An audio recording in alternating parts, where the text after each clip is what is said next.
नमस्कार साथियों। आज मैं आपको ऐसी जगह पर लेके आया हूँ जो जगह बहुत ही सुंदर है। क्या आपने कभी भी ऐसी जगह, ऐसी प्राचीन यानी पुराणों में, वेदों में जिस प्रकार के यानी आश्रमों का वर्णन सुना है, जिस प्रकार की शांत जगहों का अनुभव किया है, क्या आपने कभी ऐसी जगह देखी है जो बहुत ही सुंदर है, जहाँ पर जिस यानी आश्रम को देखते ही मन आपका बिल्कुल यानी रम जाए, वहाँ पर मन आने के लिए न कहे, इतना दिव्य आश्रम जिसका अवलोकन आपने किया है। हम आज वहीं पर हैं। हम इस समय हैं श्री धननाग आश्रम पर, जिसके यानी मुख्य पुजारी जो हैं, मुख्य मार्गदर्शक हमारे और यानी मुख्य संत जो है श्री विक्रम दास जी महाराज जी जो हैं, श्री श्री 108 विक्रम दास जी महाराज जी, हम उनके आश्रम पर यहाँ पर बैठे हुए हैं। तो हमने एक सार्थक परिचर्चा की, उनसे श्री धननाग जो आश्रम है, श्री धननाग मंदिर है, उनके बारे में जानकारी प्राप्त की। अब आइए देखते हैं यह आश्रम का परिदृश्य है। जैसा कि आप देख पा रहे हैं, वह दूर जो है पास में सरोवर है, और यह श्री धननाग मंदिर जो सीतापुर पे है, और रोड के इस पार बाराबंकी बॉर्डर पे आप हैं। हमारे साथ यानी यहाँ पर जैसा कि देख पा रहे हैं, पशु पक्षियों का कलरव आप स्पष्ट रूप से सुन रहे हैं। जैसा कि देख पा रहे हैं, यह आश्रम बहुत ही सुंदर चित्रकलाओं के द्वारा, बहुत ही शिल्पकार ने इसे बड़ी ही खूबसूरती से नवाजा है। बड़ा ही अलौकिक दृश्य आश्रम का है। विभिन्न प्रकार के आम के वृक्ष जैसा कि आप देख सकते हैं लगे रहे हैं, और विभिन्न प्रकार के भांति भांति की पुष्पावलियां, और विभिन्न प्रकार के, और इधर एक पौधा जो है, इसको शायद ग्रामीण भाषा में कंजा का पौधा कहा जाता है। ये बड़ी ही दिव्य औषधि है। जब मवेशियों को, पशुओं को बीमार यानी बुखार आता है, ऐसा बुखार जो उतरे ही ना, तब इसकी पत्तियों को पीसकर गोलियां बनाकर खिलाई जाती हैं। बड़ा ही औषधीय पौधा। और यह महाराज जी की कुटी जैसा कि आप देख पा रहे हैं, यानी जिस अवस्था में है, बड़ी ही सुंदर कुटी है जैसा कि देख पा रहे हैं।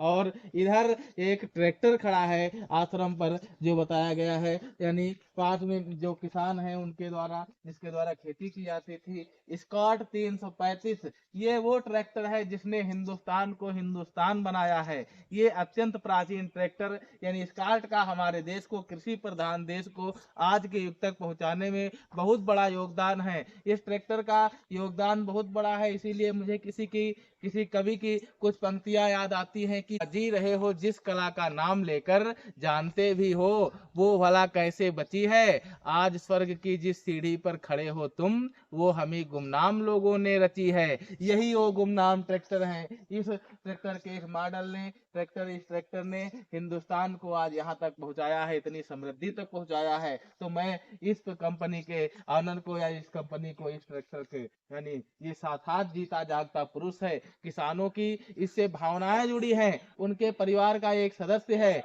और ये तो हो गई प्राचीन यानी खेती की बात, प्राचीन कृषि यंत्रों के बाद। और आज के जमाने का जो इसका पुत्र है, जैसे कि हम देख पा रहे हैं, इधर एक ट्रैक्टर है स्वराज 724 यानी FE। इसका भी बहुत बड़ा योगदान है। बहुत ही जानदार शानदार गाड़ी है ये, जैसा कि हम देख पा रहे हैं। यानी तो यह मंदिरों के अवलोकन का क्रम है। जैसा कि हम इधर देख पा रहे हैं कि यानी श्री साकेंद्र वर्मा जी जो यहाँ के विधायक हैं, उनके द्वारा 2 सोलर लाइटों को यहाँ पर भी महाराज जी के आश्रम में भक्तगणों के लिए असुविधा न हो, इसके लिए दिया गया है। और हमारे साथ बनी संतगण यहाँ पर महाराज जी जो श्री श्री 108 महाराज जी विक्रम दास जी भी जुड़े हुए हैं, और उधर एक महाराज जी हैं, और हमारे साथ बहुत सारे भक्तगण भी यहाँ पर जुड़े हुए हैं, जैसे कि हम देख पा रहे हैं। और इस आश्रम के पार भाग में जलपान है, जैसे कि हम देख पा रहे हैं। कितना सुंदर स्वच्छ यानी वातावरण में एक नलकूप भी लगा हुआ है जो, हाँ, और इधर पार्श्व भाग में जैसे कि देख पा रहे हैं, एक सरकारी नलकूप उधर भी लगा हुआ है, जैसा कि देख पा रहे हैं। और यह सुंदर अमरूद का वृक्ष जिसका अवलोकन आप लोग कर रहे हैं, यानी बड़ा ही सुंदर मनमोहक वातावरण, विभिन्न प्रकार के पेड़ पौधे जो हैं, और फलों वाले पेड़ पौधे जिनका अवलोकन आप कर रहे हैं, जैसे यह आम का वृक्ष है, और उधर आम के वृक्ष है, और भांति भांति के वृक्ष हैं। और इसके बाद इधर बियावान जंगल है, जैसा कि आप देख पा रहे हैं। हम इतने सुंदर पवित्र स्थल पर हैं और इधर एक दैवीय वृक्ष जो है वो पीपल का वृक्ष, जिसका अवलोकन आप लोग कर रहे हैं। जैसे कि मान्यता है कि पीपल के वृक्ष में और यानी जड़, तने और पत्तियों तक में त्रिदेवों का वास होता है, भगवान ब्रह्मा, विष्णु और महेश, जिसको बताया जाता है। हमारे ऋषियों ने यह कल्पना की थी कि पीपल के वृक्ष में इसकी पत्ती पत्ती महत्वपूर्ण है और यह ऐसा वृक्ष है जो हमको 24 घंटे ऑक्सीजन प्रदान करता है। इसीलिए यह भारत भूमि पर हर जगह पर लगभग यानी सर्वत्र आपको मिलेगा, सब कहीं पर पीपल का वृक्ष मिलेगा। इधर पार्श्व में भाग में देख पा रहे हैं, जिसको अकोहरी कहा जाता है, लसहोर कहा जाता है शायद, उसके भी वृक्ष लगे हुए हैं। कितना सुंदर परिदृश्य है, जिसका अवलोकन तो आप स्वयं साक्षात कह रहे हैं। मन यहाँ पर आकर बहुत ही आह्लादित है, बहुत ही प्रसन्न है। जैसे कि हम देख पा रहे हैं, इधर विभिन्न प्रकार के यानी पौधे जो हैं आपको लगे हुए हैं और इस समय हम आ चुके हैं कुट्टी के पास में वियावान जंगल में, जिसका अवलोकन आप लोग कर रहे हैं। पास में इधर खुज्जी गांव है, ग्राम पंचायत जहां पर ये है। जैसा कि हम देख पा रहे हैं, ये आश्रम है। ये वियावान जंगल में बड़े बड़े यानी यानी शाखाओं वाले बड़े बड़े लंबे तनों वाले वृक्ष हैं, जिसका अवलोकन आप लोग कर पा रहे हैं। और आइए, जैसा कि हम देख पा रहे हैं, महाराज जी विक्रम दास जी जो हैं, उनकी कुटी पर हम इस समय उपस्थित हैं। बड़ा ही सुंदर सजीव वर्णन जिसका हम लोग यानी अपनी आंखों से देख रहे हैं। और इधर पार्श्व भाग में कुटी का देख रहे हैं, या द्वितीय द्वार है, बड़ा ही सुंदर है। जैसा कि देख पा रहे हैं, इधर एक नींबू का वृक्ष लगा हुआ है, जिसमें जैसा कि हम देख पा रहे हैं नींबू भी आए हुए हैं। बड़ा ही सुंदर वृक्ष यहाँ पर लगा हुआ है। तो यह यानी श्री धननाग मंदिर जो है, वहाँ पर आश्रम यानी श्री धननाग आश्रम के नाम से प्रसिद्ध है। आप लोग यहाँ पर जब कभी भी बाबागंज बझानी की तरफ बाराबंकी में आए तो यहाँ पर आपको जरूर आना चाहिए, क्योंकि यह मंदिर जो है वो महाभारत कालीन मंदिर है।